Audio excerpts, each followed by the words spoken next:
دیدار میں گویا دیوانہ وار ادھر ادھر پھر رہے ہیں اور امام باقر سے ملاقات کرنا چاہتے ہیں، یہاں تک کہ وہ موقع آیا کہ آپ کی امام باقر علیہ السلام سے ملاقات ہوئی۔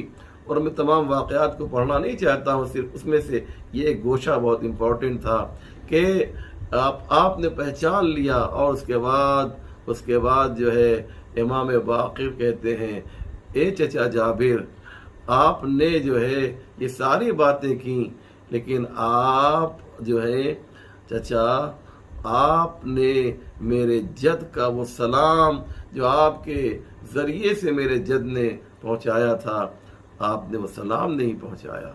کہنے کا مقصد یہ ہے محترم کہ امام محمد باقر جو ہیں وہ اتنی عظیم شخصیت ہیں، لیکن جو سب سے اہم بات ہے وہ یہ ہے کہ آپ جس زمانے میں آپ نے گویا مسند امامت کو اپنے قبضے میں لیا، یعنی مسند امامت پر فائز ہوئے، یوں کہا جائے زیادہ بہتر ہے کہ جب آپ مسند امامت پر بیٹھے تو اس موقع پر حالات بہت زیادہ خراب تھے، لیکن امام نے علمی سلسلہ شروع کیا، اور اس میں جو ہے بڑے بڑے آپ کے زمانے میں علماء، فقہاء اور عظیم ہستیاں تیار ہوئیں۔ کیوں؟ اس کی وجہ کیا ہے؟ چوتھے امام کے زمانے میں یہ کام کیوں نہیں ہوا؟ تیسرے امام کے زمانے میں یہ کام کیوں نہیں ہوا؟ وجہ یہ ہے کہ امام محمد باقر کے زمانے میں بنی امیہ کی جو بادشاہت تھی، جو حکومت تھی، ان میں خلفشار تھا، اور بنی عباس جو ہیں یہیں سے جو ہے مشکلات ان کے لیے کھڑی کر رہے تھے، اور یہ سلسلہ چھٹے امام تک پہنچا اگرچہ، لیکن حالات خراب ہو گئے تھے، لہذا وہ امام کی طرف سے جو ہے غافل ہو گئے تھے، لہذا امام کو اس سے موقع ملا اور آپ نے اپنا ایک مدرسہ قائم کیا۔ زرارہ جو ہے وہ امام محمد باقر کے شاگرد ہیں، یاد رکھیے گا، امام محمد باقر کی، محمد ابن مسلم، جابر جعفی، یہ سب وہ لوگ ہیں جو امام محمد باقر کے خاص اور اہم شاگردوں میں ہیں۔ میری بات آپ تک پہنچ رہی نہیں پہنچ رہی ہے؟ اس موقع پر جو ہے کیوں؟ اس لیے کہ وہ جو موقع تھا وہ بہت ضروری تھا کہ امام اٹھتے۔ کیوں؟ اس لیے کہ کچھ جعلی حدیثیں جو ہیں اور کچھ جعلی مذہب اور مسلک جو ہے وہ تیار ہو چکے تھے، امام کو ان سے مقابلہ کرنا تھا۔ ان جعلی اور ڈپلیکیٹ جو مذہب تھے ان کے خلاف آواز بلند کرنی تھی۔ اسرائیلیات کے خلاف جو ہے یہودیوں نے جو ہے وہ بہت سے کام ایسے کیے تھے کہ جس کی وجہ سے جو ہے کچھ حدیثیں ہمارے درمیان ڈپلیکیٹ حدیثیں آ گئی تھیں، تو امام ان حدیثوں کو بھی جو ہے باطل کر رہے تھے۔ ایک کام یہ بھی تھا۔ میں ایک چھوٹی سی مثال آپ کو دیتا ہوں، خود زرارہ نقل کرتے ہیں کہ میں امام کے پاس بیٹھا ہوا تھا کہ عاصم ابن عمر نے کہا، امام محمد باقر علیہ السلام سے کہا، ایک حدیث پیش کی کہ یہ حدیث ہے کہ ان الکعبۃ تسجد لبیت المقدس فی کل غدات۔ کیا کہا کہ یہ ایک حدیث ہے کہ کعبہ جو ہے وہ ہر روز صبح کو جو ہے بیت المقدس کو سجدہ کرتا ہے۔ اللہ اکبر۔ امام نے عاصم سے کہا، تمہاری کیا رائے ہے؟ کہا کعب الاحبار نے صحیح کہا ہے۔ امام نے کہا کذبتا وکذبا کعب الاحبار۔ کعب الاحبار ایک یہودی تھا۔ امام نے کہا کہ تو بھی جھوٹ بول رہا ہے اور کعب الاحبار بھی جھوٹ بول رہا ہے۔ یعنی اس طریقے سے جو ہے امام علیہ السلام کے زمانے میں اس طریقے سے حدیثیں گڑھی جاتی تھی، تو امام کے لیے ضروری تھا کہ ایک مدرسے کا قیام کریں، ایک یونیورسٹی کا قیام کریں، ایک درسگاہ کا قیام کریں، اور امام علیہ السلام نے وہ کر کے دکھایا۔ چنانچہ آپ کے جو شاگرد تھے جو بڑے بڑے شاگرد تھے، میں صرف 2 کا نام لینا چاہتا ہوں۔ جابر جوفی جو ہیں، ان سے جو ہے تقریباً 30,000 70,000 حدیثیں جو ہیں آپ نے کے ذریعے سے نقل ہوئی ہیں۔ یعنی کیا مقصد؟ ایک جابر تنہا، جابر جوفی 70,000 حدیثیں جو ہیں جناب جابر جوفی سے نقل ہوئی۔ ایسی بہت سی باتیں ہیں، لیکن میرے پاس اتنا وقت نہیں ہے کہ میں تمام تفصیلات میں جاؤں، صرف اشارہ کرنا چاہتا ہوں۔ اس لیے عزیزو یاد رکھیے گا کہ یہ جو امام علیہ السلام نے مدرسہ قائم کیا، مدرسہ قائم کرنے کے بعد آپ نے اس میں بڑے بڑے فقیہ، بڑے بڑے علماء، صاحبان علم، صاحبان دانش کو تیار کیا، اور اس کے بعد ان کا ایک گروہ بنایا۔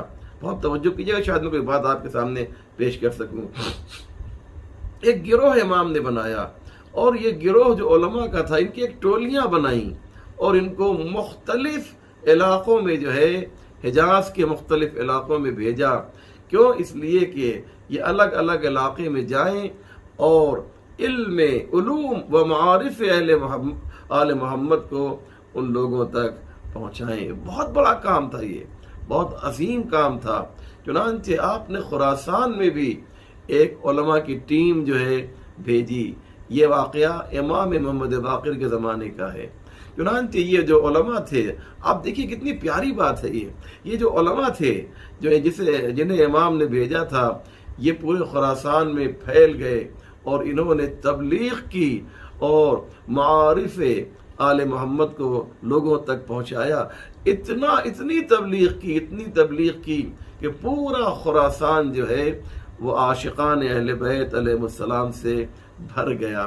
دلیل سنیے، بہت پیاری بات ہے کہ جب امام علی رضا علیہ السلام خراسان میں داخل ہوئے، امام جب خراسان میں داخل ہوئے تو آپ نے بہت سنا ہے کہ نیشاپور میں آپ کا تاریخی استقبال ہوا۔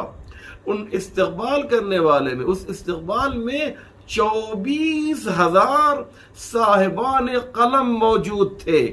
آپ نے بڑی آسانی سے لے لیا نا جی، 24,000 صاحبان قلم، یعنی علماء، یعنی فقہا، یعنی عظیم علمی شخصیتیں جو ہیں 24,000 اس میں موجود تھیں۔ میں عوام کی بات نہیں کر رہا ہوں، میں مومنین کی بات نہیں کر رہا ہوں، بلکہ 24,000 عظیم علماء جو ہیں نیشاپور میں امام علی رضا علیہ السلام کے استقبال کے لیے موجود تھے۔ بہت بڑی بات ہے۔ یہ 24,000 علماء ہیں تو عوام کتنے ہوں گے؟ ایک عالم کے پر اگر آپ جو ہے فرض کیجئے، اگر آپ 10,000 بھی عوام کو رکھیے تو یہ سوچئے کہ اس خراسان کے علاقے میں جو ہے امام علیہ السلام کے چاہنے والوں کی تعداد کتنی تھی، شیعان حیدر کرار کی تعداد کتنی رہی ہوگی۔ آپ اسے صرف تصور کیجئے گا تو آپ کو سمجھ میں آئے گا۔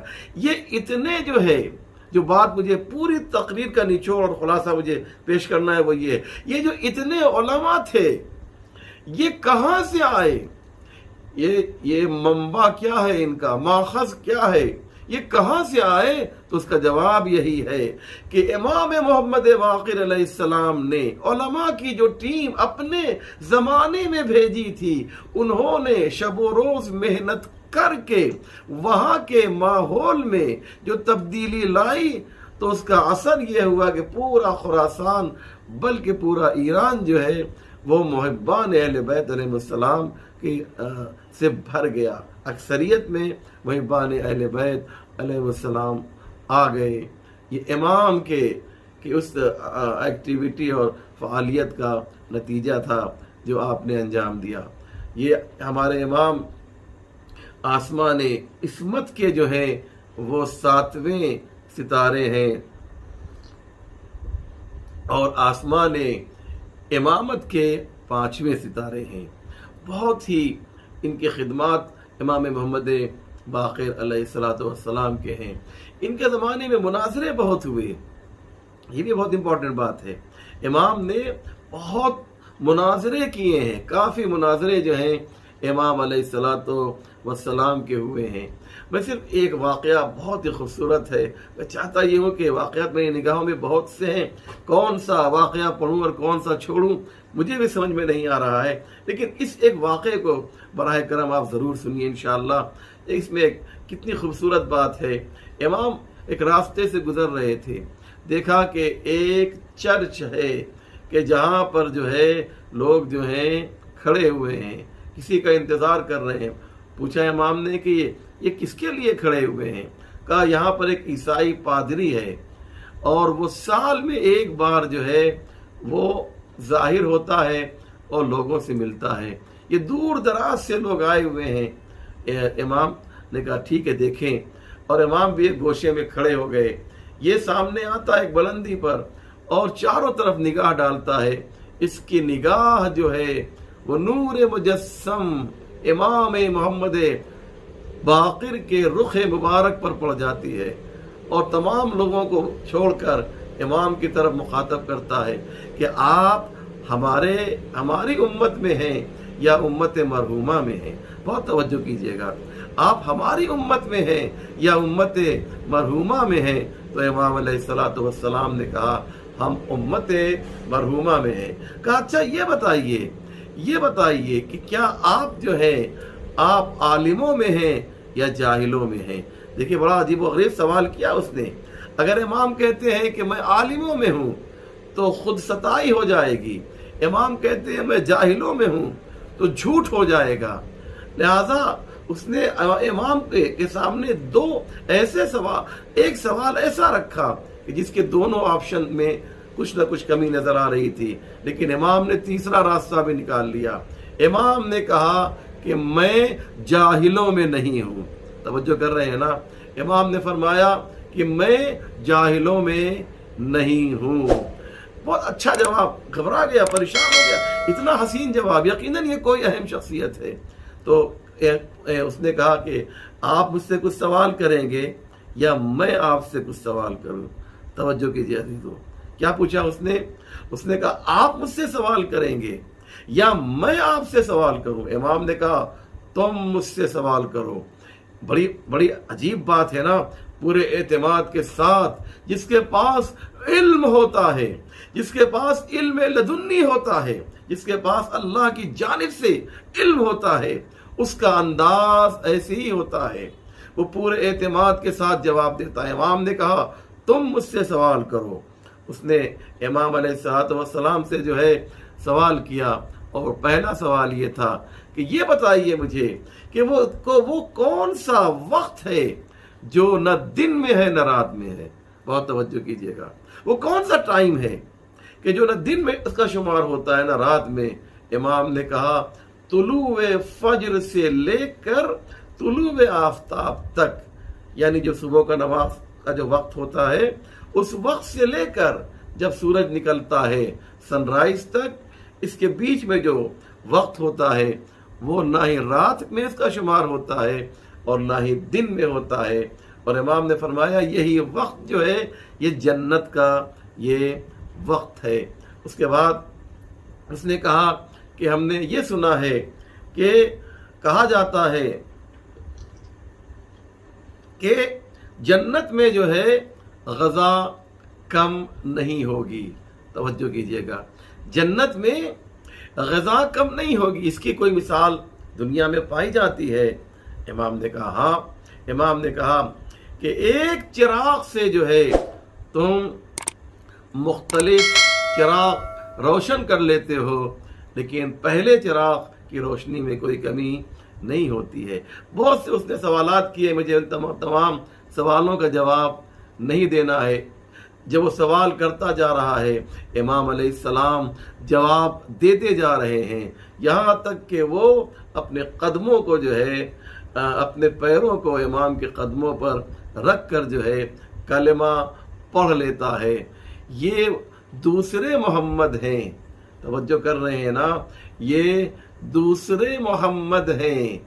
ہمیں پہلا محمد بھی یاد آ رہا ہے کہ اس نے بھی عیسائیوں کو شکست دی تھی، اس محمد دوم نے بھی عیسائی کو شکست دی، بس فرق یہ ہے کہ پہلے محمد نے مباہلے میں عیسائی کو شکست دی تھی، دوسرے محمد نے خود اس کے گھر پر جا کر شکست دی ہے۔ اللہ اکبر۔ تو ہمارے ائمہ معصومین نے اس طریقے سے جو ہے تبلیغ کی۔ یقین جانیے بہت دل چاہ رہا ہے کہ کچھ باتیں آپ کی خدمت میں اور عرض کروں، لیکن وقت جو ہے اس کا متقاضی نہیں ہے، لہذا یہ آن لائن مجلس ہم سب جانتے ہیں کہ بہت زیادہ طولانی نہیں ہوتی ہے۔ یہ امام، ان کی خدمتیں، ان کی فعالیت، تبلیغ دین، ترویج مذہب کا جو سلسلہ تھا اس طریقے سے جاری رہا کہ وقت کا بادشاہ جو ہے، جس کا نام ہشام ابن عبد الملک ہے، وہ کانپ گیا، وہ لرز گیا۔ اگر اسی طریقے سے یہ جو ہے تبلیغ دین کرتے رہے، اسی طریقے سے جو ہے علوم و معارف اہل بیت کو بیان کرتے رہے، تو یہ ہمارے تخت و تاج کے لیے خطرہ بن جائیں گے۔ اور ہاں عزادارو، اس نے وہی کیا جو ظالم بادشاہ کیا کرتے ہیں۔ اس نے چاہا کہ ان کی زندگی کا جو چراغ ہے اسے گل کر دیا جائے، ان کی زندگی کا خاتمہ کر دیا جائے، اور ہشام ابن عبد الملک نے آپ کو زہر دیا، اور زہر کا اثر یہ ہوا کہ سر سے پیر تک امام کے جسم میں جو ہے وہ زہر منتقل ہو گیا۔ اللہ رکھے، امام جعفر صادق علیہ السلام موجود تھے، سرانے آ کر بیٹھ گئے، بابا کو تڑپتا ہوا دیکھ رہے ہیں، بابا کو بے چین دیکھ رہے ہیں۔ جو بھی بیٹا دیکھے گا اس کی کیا کیفیت ہوگی، اس کی کیا حالت ہوگی، یہ تو وہی بتا سکتا ہے کہ جس کا بیٹا جو ہے سرانے بیٹھا ہو اور وہ اس کا باپ جو ہے وہ تڑپ رہا ہو۔ امام اس طریقے سے تڑپ رہے ہیں جیسے کسی مچھلی کو پانی سے نکال دیا جائے، تو اس کی کیفیت کیا ہوتی ہے۔ امام محمد باقر علیہ السلام نے وصیت کی، اے میرے لال جعفر صادق، تم مجھے اپنے ہاتھوں سے غسل دینا، تم مجھے اپنے ہاتھوں سے کفن پہنانا۔ ہاں عزادارو، کیوں وصیت کر رہے ہیں؟ اس لیے وصیت کر رہے ہیں کہ جانتے ہیں کہ امام جعفر صادق کے ہاتھوں میں ہتھکڑی نہیں ہے، پیروں میں بیڑی نہیں ہے۔ ہاں عزادارو، لیکن مجھے ایک اور باپ یاد آ رہا ہے، ایک اور بیٹا یاد آ رہا ہے۔ امام حسین علیہ السلام باپ کی شکل میں ہیں، امام زین العابدین بیٹے کی شکل میں ہیں۔ جب امام علیہ السلام جو ہے وہ امام زین العابدین کے پاس آئے ہیں تو انہوں نے یہ وصیت تو نہیں نہ کی کہ تم مجھے دفن کر دینا، کیونکہ امام جانتے تھے وصیت تو کی، میرے لال جب قید شام سے چھوٹ کر مدینے جانا تو میرے شیعوں کو میرا سلام کہہ دینا۔ ہاں عزادارو، لیکن یہ وصیت اس لیے نہیں کی کہ امام جانتے تھے میرا لال سید سجاد ہماری شہادت کے بعد اسے اسیر کر لیا جائے گا، اس کے ہاتھوں میں ہتھکڑی ہوگی، پیروں میں بیڑی ہوگی، گلے میں توق خاردار ہوگا، کمر میں لنگر ہوگا، میرا لال اسیر کر لیا جائے گا۔ اسے جو ہے اگر میں یہ وصیت کروں تو کیسے وصیت کروں؟ اجرکم اللہ، خدا آپ کو کسی غم میں نہ رلائے۔ میں دست سے ادب جوڑ کر کہوں گا، اے امام جعفر صادق علیہ السلام، آپ کے بابا کی شہادت واقع ہوئی ہے تو کم سے کم لوگ آئے اور لوگوں نے آ کر جو ہے آپ کے بابا کو غسل دیا، کفن پہنایا اور لے جا کر جنت البقیع میں دفن کر دیا۔ ہاں عزادارو، جنت البقیع کس قدر گریا کر رہی ہے، کس طریقے سے رو رہی ہے۔ آج جنت البقیع ویران پڑی ہوئی ہے۔ امام محمد باقر کی قبر کے اوپر جو ہے کوئی سائبان نہیں ہے، کوئی سایہ نہیں ہے عزیزو۔ ہاں عزادارو، اب ضرورت اس بات کی آ گئی ہے کہ ہم میں سے ہر ایک جو ہے شب و روز جنت البقیع کی تعمیر کے لیے دعا کرے۔ اجرکم علی اللہ۔ ہاں عزادارو، مجھے ایک اور بیٹا یاد آ رہا ہے جسے امام زین العابدین کہا جاتا ہے۔ وہ 11 محرم کو جب اپنے بابا کے جنازے کے قریب آیا تو پھوپھی زینب نے دیکھا سید سجاد کی حالت غیر ہو رہی ہے۔ ایک مرتبہ قریب آئیں اور آنے کے بعد آواز دی، میرے لال سید سجاد، یہ میں تیری کیا حالت دیکھ رہی ہوں، ایسا لگ رہا ہے تیرے بدن سے جو ہے روح پرواز کر جائے گی۔ بس ایک مرتبہ امام زین العابدین نے کہا، اے پھوپھی اماں دیکھتی نہیں ہے، دیکھتی نہیں ہے پھوپھی اماں، میرے بابا کا جنازہ بے غسل و کفن زمین کربلا پر پڑا ہوا ہے، کوئی اسے غسل دینے والا نہیں ہے، میرا بابا زمین کربلا پر جلتی ہوئی ریتی پر موجود ہے۔ وَسَيَعْلَمُ الَّذِينَ ظَلَمُوا أَيَّ مُنقَلَبٍ يَنقَلِبُونَ إِنَّا لِلَّهِ وَإِنَّا إِلَيْهِ رَاجِعُونَ رِضًا بِقَضَائِهِ وَتَسْلِيمًا لِأَمْرِهِ اللهم بحق محمد وأنت المحمود وبحق علي وأنت العالى وبحق فاطمة وأنت فاطر السماوات والأرض وبحق الحسن وأنت المحسن وبحق الحسين وأنت قديم الإحسان وبحق الأئمة التسعة الطاهرين من ذریت الحسین علیہ السلام۔ یا اللہ، تجھے واسطہ ہے محمد وآل محمد کے پروردگار، ہمارے اس مختصر مگر اہم اعمال کو قبول فرما۔ یا اللہ، ہمارے عاصموں کو رومال فاطمہ زہرا میں جگہ عنایت فرما۔ امام محمد باقر علیہ السلام کا تذکرہ ہوا ہے، فضائل میں بھی مصائب میں بھی، پروردگار تجھے اسی امام ہمام کا واسطہ دے کر دعا کرتے ہیں، اس حقیر کی اور مومنین کی اور ناظرین کی جو بھی دعائیں ہیں ان دعاؤں کو مستجاب فرما، ان سب کی پریشانیوں کو دور فرما۔